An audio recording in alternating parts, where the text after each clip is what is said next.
Inside the fall of today's Matt Lauer.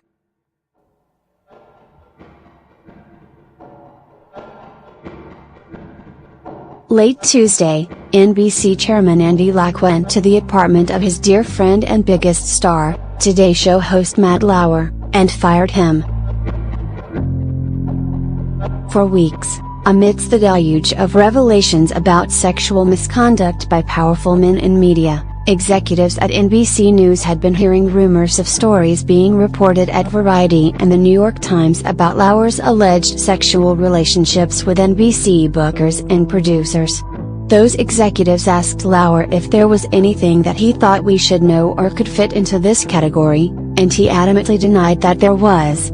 According to one NBC insider, Lack reported to other top executives that Lauer had denied any sexual impropriety.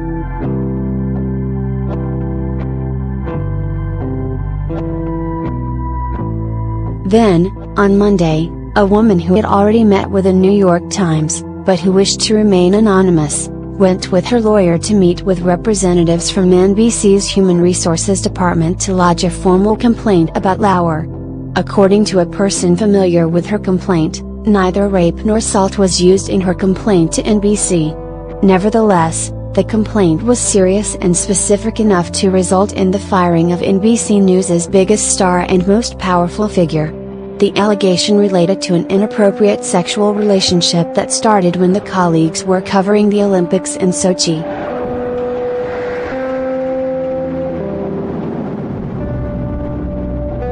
Lauer had been dogged by stories of infidelity for years, so much so that he had become a regular target of the tabloid press. That focus narrowed his world, according to a former colleague. His pattern was that of a beleaguered person who is constantly being pursued by the National Enquirer, the former colleague told me.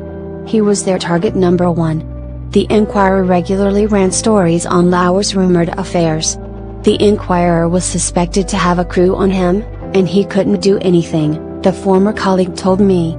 He'd led this lonely life after his wife moved his family to the Hamptons.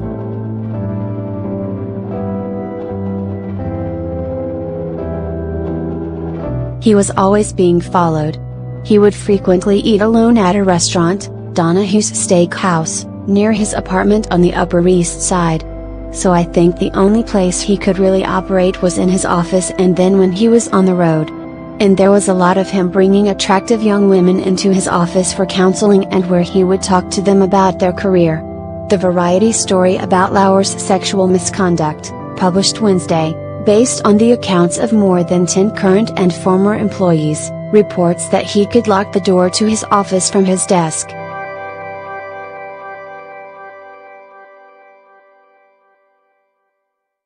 There were, according to the former colleague, two groups of women that Lauer seemed to focus his attention on: interns, pages, and production assistants in charge of running scripts in the morning, and also bookers. Lauer had been with the Today Show for 20 years and had become the most powerful figure at NBC News. As I have written, the three network morning shows together represent about $1 billion in revenue for their corporate parents. Today alone accounts for about half of that. For the broadcast news divisions, the morning shows can make the difference between profit and loss. If it weren't for their morning shows, CBS News and ABC News would lose money. NBC News would still be profitable, but only because of its cable arm, MSNBC.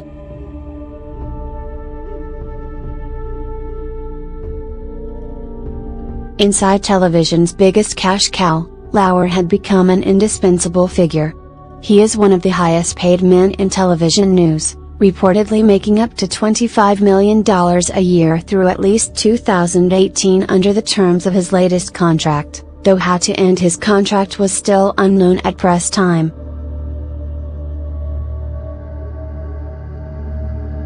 Many rivals, superiors, counterparts, and colleagues fell by the wayside during his 20 years at Today, which attracts just over 4 million viewers every morning, down from 5.5 million in 2008. By surviving various scandals at Today, and besting his rivals, Lauer always emerged more powerful from each wave of turmoil. he became an even more powerful king even as the kingdom around him shrank.